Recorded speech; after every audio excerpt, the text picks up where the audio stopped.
another day, same breakfast. Coffee, no sugar. Toast, avocado, 4 eggs, 2 yolk, 4 white. Bread, थोड़ा सा yogurt, no other sauce, salt, pepper, and that's it. तो ये है oats. 200 to 250 ml पानी में एक large scoop protein डाल के वो मैंने इसमें डाल दिया था सुबह और फ्रिज में रख के मैं चला गया था काम पे. तो अराउंड 50 to 60 ग्राम ओट्स हैं और बाकी एक स्कूप वे प्रोटीन है पानी में. नो मिल्क, क्योंकि मैं इस time calorie kind of deficit पे जा रहा हूँ बिकॉज़ मैं कम कैलोरीज लेना चाहता हूँ बिकॉज़ मुझे फ़ैट लूज़ करना है. सो मैं ज़्यादा जैसे मैं शुगर भी नहीं ले रहा, मैं मिल्क भी बहुत कम ले रहा हूँ और ऐसे ही काफ़ी चीज़ें. तो ये हो गया. इसमें एक स्कूप डालेंगे, एक स्पून डालेंगे पीनट बटर और साथ में ये हो गए अपने फ्रूट्स एंड नट्स. तो ये हो जाएगा हमारा लंच.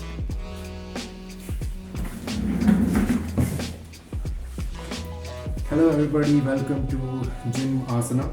तो एक चीज़ और मैं मेंशन करना चाहता हूँ कि first thing in the morning मैं आजकल थोड़ा सा छोटा चम्मच एक देसी घी का ले रहा हूँ.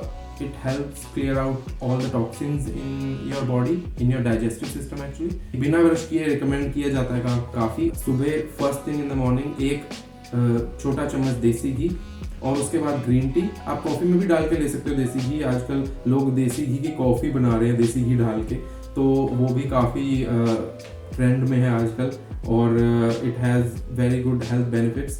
तो ये भी आप कर सकते हो. फिर ग्रीन टी और फिर हमने किया थोड़ा सा योगा और अराउंड 1 घंटे के आसपास किया एंड मेडिटेशन एज वेल. उसके बाद मैं इस टाइम 2 सप्लीमेंट्स ले रहा हूँ.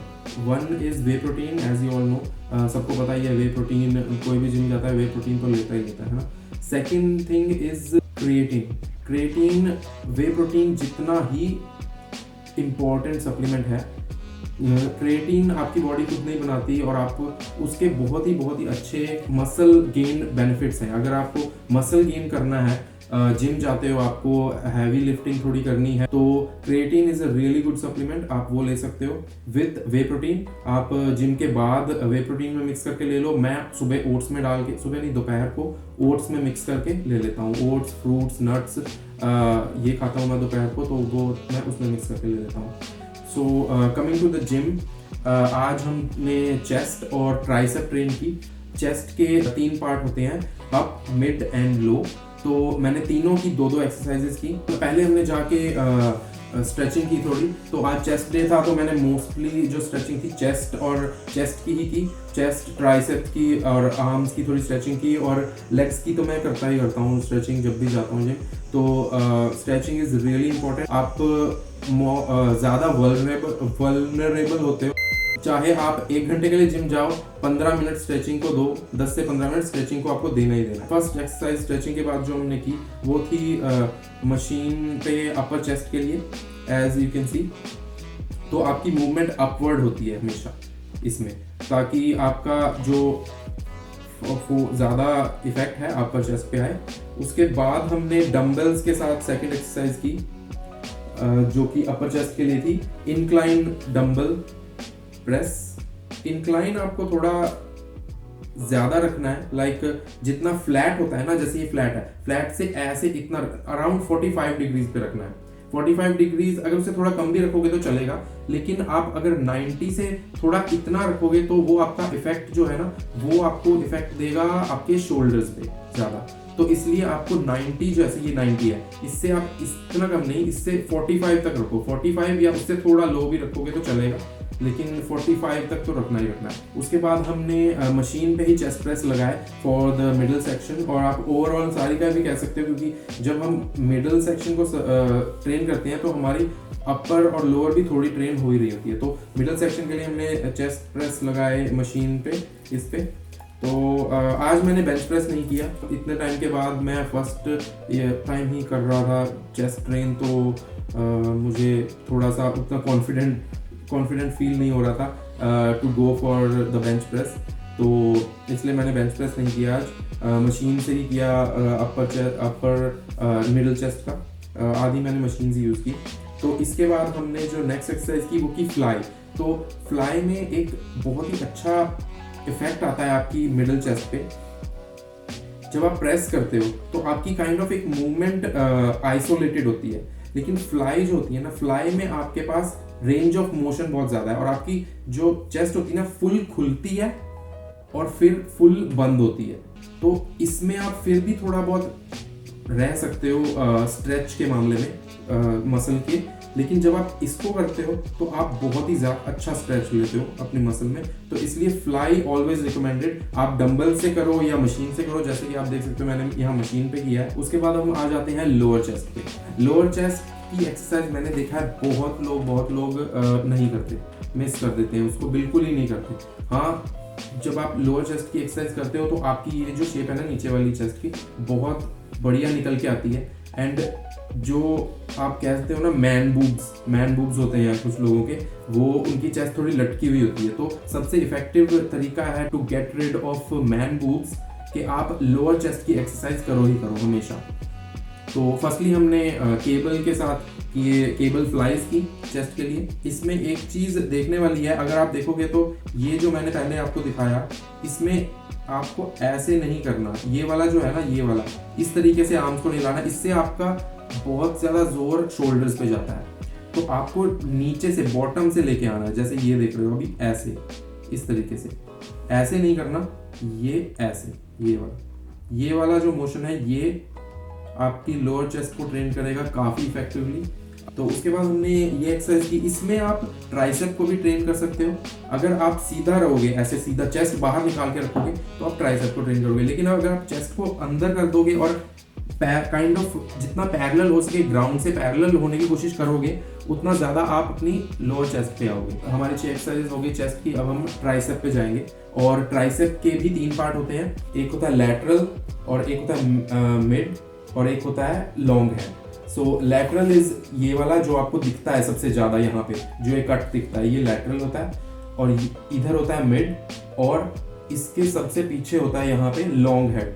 तो लैटरल की एक्सरसाइजेस मोस्टली ज़्यादातर लोग इसकी एक्सरसाइज करते हैं और इसको बनाते हैं, लेकिन जो आपका मास होता है, आपकी जो बाइसेप में ये मास आता है ना, ये वाला नीचे जो लटक रहा होता है ऐसे फुल, ये आपको लॉन्ग हेड और मिड को ट्रेन करके ही मिल पाता है। तो इससे आपकी बाइसेप बहुत ही ज़्यादा फुल लगती है और काफ़ी ज़्यादा चौड़ी हो जाती है, जैसे आप देख ही रहे हो। ट्राइसेप की जो पहली एक्सरसाइज हमने की वो थी रोप पुल डाउन्स। तो हमने पुली पे जाके रोप पुल डाउन्स किए। इसमें तो एक चीज़ ये है कि आपको ऐसे नहीं करना है, कई लोग करते हैं और ये आपने कई जगह सुना भी होगा। आपको अपना जो आर्म है उसको बिल्कुल एकदम ऐसे सटा के रखना है अपनी बॉडी के साथ, ऐसे कि आपकी सिर्फ एल्बो ही मूव हो, ऐसे आपकी बॉडी ये चीज़ मूव ना हो, ये वाली चीज़, ठीक है। ये चीज़ मत करना। ये कई लोग बहुत हैवी उठाते हुए ज़्यादातर ऐसे करते हैं कि ये ऐसे करते हैं, क्योंकि हैवी उठाते हुए बहुत जोर लगता है। तो ये चीज़ नहीं करनी, सिर्फ ये करना है, ये वाला मूवमेंट। और नीचे आके आपको अपनी, जब आप रोप से कर रहे हो तो आपको नीचे ला के अपने आर्म्स को ऐसे खोलना है, जैसे वो रोप है ना आपके हाथ में, तो आप ऐसे लाओगे नीचे। तो उसके बाद उस रोप को जो है ना उसको ऐसे खोलोगे तो बहुत ही अच्छा एक आपको फील होगा आपकी ट्राइसेप में, कि एक वहाँ पे हिट फील होगा काफ़ी अच्छा। हमने एक isolated single arm tricep exercise की, वहीं पे पुली पे ही, कोई अटैचमेंट नहीं लगाई, सीधा पुली को पकड़ के हमने सिंगल आर्म से ट्राइसेप की एक्सरसाइज लगाई, दोनों साइड बारी बारी। तो हर एक मसल की एक्सरसाइज में ग्रिप बहुत मैटर करती है। आप अगर इस तरीके से पकड़ के, जैसे आप रॉड को पकड़ के ऐसे लगाओगे, रॉड भी लगा सकते हो आप रोप में, इसमें अगर आप ऐसे ग्रिप रखोगे किसी भी चीज़ के साथ, ये ग्रिप है आपकी, तो आपका लैटरल हेड ज़्यादा यूज होगा। अगर आप ऐसे करोगे तो आपका लैटरल और थोड़ा मिड में जाएगा, लेकिन अगर आप इसको ऐसे कर दोगे, ऐसे, तो इधर लॉन्ग हेड पे बहुत ज़्यादा इफेक्ट फील होगा आपको। ट्राई करके देखना। ऐसे करके आप किस रॉड लगाओ अटैचमेंट पे पुली के साथ, ऐसे करो, ये वाला मूवमेंट, यहाँ पे बहुत अच्छा फील होगा, बहुत ही ज़्यादा हिट यहाँ पे होगा बजाय के इस वाले हेड को हिट करने के। और इससे आपकी जो मास है आर्म की बहुत ज़्यादा अच्छी बड़ी बन जाएगी। आफ्टर दैट हमने की one of my favourite exercises, इसको स्कल क्रशर्स कहते हैं। तो इसमें क्या करना है, आपको फ्लैट बेंच पे बार बेल लेनी है एक, और ज़्यादा वेट नहीं लेना। मैंने 15 kg लिया था, और आप ऐसे सीधा बैठ के भी कर सकते हो किसी डंबल के साथ ऐसे करके। लेकिन ये जो तरीका है ना स्कल क्रशर, ये बहुत ही ज़्यादा इफेक्टिव है। One of the best exercises है, द बेस्ट एक्सरसाइज है मेरे लिए ये ट्राइसेप को ट्रेन करने की, लॉन्ग हेड को ट्रेन करने की। और आप मेरी ग्रिप अगर इसमें देखो, इसमें मेरी ग्रिप है ये, मैं इसको ऐसे कर रहा हूँ। Most of the people do it like this, rod को ऐसे पकड़ते हैं और ऐसे करते हैं, है ना। इसमें आपका लेटरल पे भी इफेक्ट आता है, ये आगे वाली पे। ट्राई दिस अगर आपको कंफर्टेबल फील होता है, क्योंकि इससे आपके थोड़े थंब पे काफ़ी थंब पे स्ट्रेस आता है थोड़ा सा उठाते हुए, लेकिन ऐसे करोगे तो कंफर्टेबल रहेगा। Try it, if you like it then comment down below. तो लास्ट हमने एक्सरसाइज ट्राइसेप की, जो कि वो भी हमने लॉन्ग हेड और मिड के लिए की, जो कि हमने किए नैरो ग्रिप बेंच प्रेस। सो नैरो ग्रिप बेंच प्रेस किया नैरो ग्रिप के साथ, जो कि आपको ट्राइसेप के लिए होती है। अगर आप उसको वाइड पकड़ोगे तो आपकी चेस्ट ट्रेन होगी, अगर आप उसको नैरो पकड़ोगे और बेंच प्रेस करोगे तो आपकी ट्राइसेप हिट होगी। तो ये थी हमारी last exercise. And after that आज मैंने साइकिलिंग की। कार्डियो में स्विच करना चाहिए बार बार, सिर्फ वॉकिंग या रनिंग नहीं करनी चाहिए, साइकिलिंग और बाकी रोइंग वगैरह होती है वो भी करनी चाहिए कार्डियो में। तो आप अलग अलग फॉर्मेशंस, अलग अलग चीज़ें करोगे अपने बॉडी के साथ, तो आपकी बॉडी एक चीज़ के यूज टू नहीं होएगी और उसका बैड इफेक्ट भी नहीं पड़ेगा आपकी बॉडी पे। तो अभी मैं जिम से आया, अभी मैं 1 scoop of protein in 200 to 250 ml water अभी लूँगा। आज की डाइट में इतना ही। डिनर में मोस्ट प्रॉब्ली मैं एग्स ही खाऊंगा, 6 अंडे, साथ में spinach, avocado, rice, beans and थोड़ा सा योगर्ट। तो that is it for today. I will meet you tomorrow. Subscribe to the channel, बहुत ही हेल्प होगी अगर आप सब्सक्राइब करो, तो बहुत ही ज़्यादा मोटिवेशन मिलेगी इन 30 दिनों को कैरी आउट करने में। And thank you very much for tuning in. कल मिलेंगे। Okay, bye bye.